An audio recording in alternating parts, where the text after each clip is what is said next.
Hello friends, स्वागत है इस वीडियो में।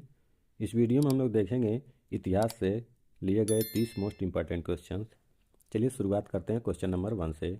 भारत में अंग्रेजी शिक्षा की शुरुआत किसने की थी? ये मोस्ट इम्पॉर्टेंट क्वेश्चन है। कई बार एग्जाम में पूछा जा चुका है कि भारत में अंग्रेजी शिक्षा की शुरुआत किसने की थी। सही आंसर है ऑप्शन ए, मैकाले ने। भारत में अंग्रेजी शिक्षा की शुरुआत मैकाले ने किया था। अगला प्रश्न है, पुराणों की संख्या कितनी है? पुराणों की संख्या कितनी है? सही आंसर है ऑप्शन सी, 18। पुराणों की संख्या 18 है। अगला प्रश्न है, सांची का स्तूप किसने बनवाया? सांची का स्तूप किसने बनवाया था? सही आंसर है ऑप्शन सी, अशोक ने। सांची का स्तूप अशोक ने बनवाया था। अगला प्रश्न है, पुरुषपुर निम्नलिखित में से किसका दूसरा नाम है? किसका दूसरा नाम पुरुषपुर है? सही आंसर है ऑप्शन सी, पेशावर का। पेशावर का दूसरा नाम पुरुषपुर है। अगला प्रश्न है, गुर्जरों को किस शासक ने पराजित किया था? गुर्जरों को किस शासक ने पराजित किया था? सही आंसर है ऑप्शन बी, हर्षवर्धन ने। गुर्जरों को हर्षवर्धन ने पराजित किया था। अगला प्रश्न है, गौतम बुद्ध द्वारा भिक्षुणी संघ की स्थापना कहाँ की गई थी? गौतम बुद्ध द्वारा भिक्षुणी संघ की स्थापना कहाँ की गई थी? सही आंसर है ऑप्शन बी, कपिलवस्तु में। भिक्षुणी संघ की स्थापना गौतम बुद्ध द्वारा कपिलवस्तु में की गई थी। अगला प्रश्न है, सिंधु सभ्यता का कौन सा स्थान भारत में स्थित है? सिंधु सभ्यता का कौन सा स्थान भारत में स्थित है? सही आंसर है ऑप्शन ए, लोथल। सिंधु सभ्यता से रिलेटेड स्थान लोथल भारत में स्थित है। अगला प्रश्न है, पाली ग्रंथों में गांव के मुखिया को क्या कहा जाता है? पाली ग्रंथों में गांव के मुखिया को क्या कहा जाता है? सही आंसर है ऑप्शन ए, ग्राम भोजक। पाली के ग्रंथ में मुखिया को ग्राम भोजक के नाम से जाना जाता है। अगला प्रश्न है, कर्म का सिद्धांत किससे संबंधित है? कर्म का सिद्धांत किससे संबंधित है? सही आंसर है ऑप्शन ए, मीमांसा से। अगला प्रश्न है, वैदिक युग में प्रभावित लोकप्रिय शासन प्रणाली कौन सी थी? वैदिक युग में प्रभावित लोकप्रिय शासन प्रणाली कौन सी थी? सही आंसर है ऑप्शन ए, गणतंत्र। वैदिक युग में लोकप्रिय शासन प्रणाली गणतंत्र थी। अगला प्रश्न है, आरंभिक वैदिक साहित्य में सर्वाधिक वर्णित नदी है? आरंभिक वैदिक साहित्य में सर्वाधिक वर्णित नदी कौन सी है? सही आंसर है ऑप्शन ए, सिंधु नदी। अगला प्रश्न है, हड़प्पावासी किस वस्तु के उत्पादन में सर्वप्रथम थे? हड़प्पावासी किस वस्तु का उत्पादन सबसे ज़्यादा किया करते थे? सही आंसर है ऑप्शन ए, कपास का। हड़प्पावासी कपास का उत्पादन सबसे ज़्यादा करते थे। अगला प्रश्न है, कर्नाटक संगीत का पितामह किसे कहा जाता है? कर्नाटक संगीत का पितामह किसे कहा जाता है? सही आंसर है ऑप्शन सी, पुरंदर दास को। अगला प्रश्न है, सिख समुदाय के अंतिम गुरु कौन थे? सिख समुदाय के अंतिम गुरु कौन थे? सही आंसर है ऑप्शन सी, गुरु गोविंद सिंह। सिख समुदाय के अंतिम गुरु गुरु गोविंद सिंह जी थे। अगला प्रश्न है, ताजमहल की डिजाइन तैयार करने वाला वास्तुकार कौन था? इंपॉर्टेंट क्वेश्चन है कि ताजमहल का डिजाइन तैयार करने वाला वास्तुकार कौन था? सही आंसर है ऑप्शन बी, उस्ताद ईसा। ताजमहल का डिजाइन उस्ताद ईसा ने तैयार किया था।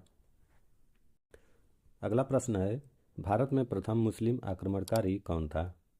भारत में सबसे पहले कौन से मुस्लिम शासक ने आक्रमण किया था?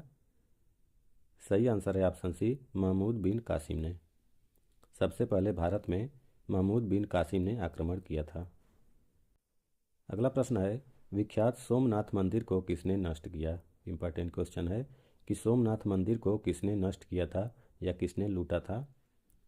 सही आंसर है ऑप्शन बी, सुल्तान महमूद ने। अगला प्रश्न है, बक्सर का युद्ध कब आरंभ हुआ था? बक्सर का युद्ध कब शुरुआत हुई थी? सही आंसर है ऑप्शन बी, 1763 ईस्वी में। बक्सर युद्ध की शुरुआत 1763 ईस्वी में हुई थी। अगला प्रश्न है, दिल्ली का लाल किला किसने बनवाया था? दिल्ली का लाल किला किसने बनवाया था? सही आंसर है ऑप्शन सी, शाहजहां ने। लाल किला का निर्माण शाहजहां ने करवाया था। अगला प्रश्न है, भारत की प्रथम पूर्णतः रंगीन फिल्म कौन सी थी? भारत की पहली पूर्णतः रंगीन फिल्म कौन सी है? सही आंसर है ऑप्शन डी, झांसी की रानी। अगला प्रश्न है, बौद्धों के विश्वास के अनुसार गौतम बुद्ध का अगला अवतार किसे माना जाता है? गौतम बुद्ध का अगला अवतार किसे माना जाता है? सही आंसर है ऑप्शन ए, कल्कि को। बौद्ध ऐसा विश्वास करते हैं कि गौतम बुद्ध का अगला अवतार कल्कि हैं। अगला प्रश्न है, कुतुब मीनार के पास स्थित लौह स्तंभ किस राजा ने बनवाया था? दिल्ली में कुतुब मीनार के पास में स्थित लौह स्तंभ किस राजा ने बनवाया था? सही आंसर है ऑप्शन ए, चंद्रगुप्त द्वितीय ने। लौह स्तंभ का निर्माण चंद्रगुप्त द्वितीय ने करवाया था। अगला प्रश्न है, मोहम्मद गौरी कहाँ का शासक था? मोहम्मद गौरी कहाँ का शासक था? सही आंसर है ऑप्शन ए, अफगानिस्तान का। मोहम्मद गौरी अफगानिस्तान का शासक था। अगला प्रश्न है, ऋग्वैदिक आर्यों का मुख्य व्यवसाय क्या था? ऋग्वैदिक आर्यों का मुख्य व्यवसाय क्या था? सही आंसर है ऑप्शन बी, पशुपालन। अगला प्रश्न है, भारतीय संगीत का आदि ग्रंथ किसे कहा जाता है? भारतीय संगीत का आदि ग्रंथ किसे कहा जाता है? सही आंसर है ऑप्शन ए, सामवेद को। भारतीय संगीत का आदि ग्रंथ सामवेद को कहा जाता है, यानी सबसे पुराना ग्रंथ। अगला प्रश्न है, किस फसल का ज्ञान वैदिक काल के लोगों को नहीं था?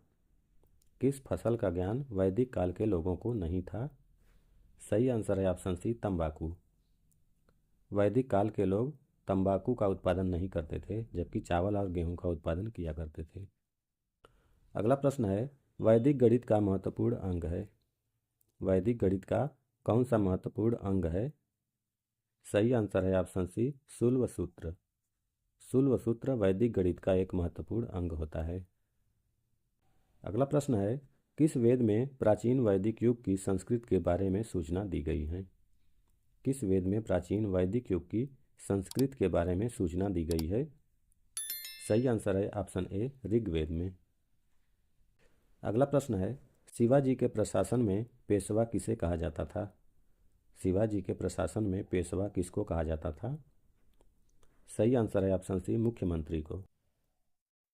अगला प्रश्न है, निम्नलिखित में से कौन सा सबसे पुराना स्मारक है? निम्नलिखित में से कौन सा सबसे पुराना स्मारक है? सही आंसर है ऑप्शन सी, अजंता की गुफाएं। निम्नलिखित में से अजंता की गुफाएं सबसे पुराना स्मारक है।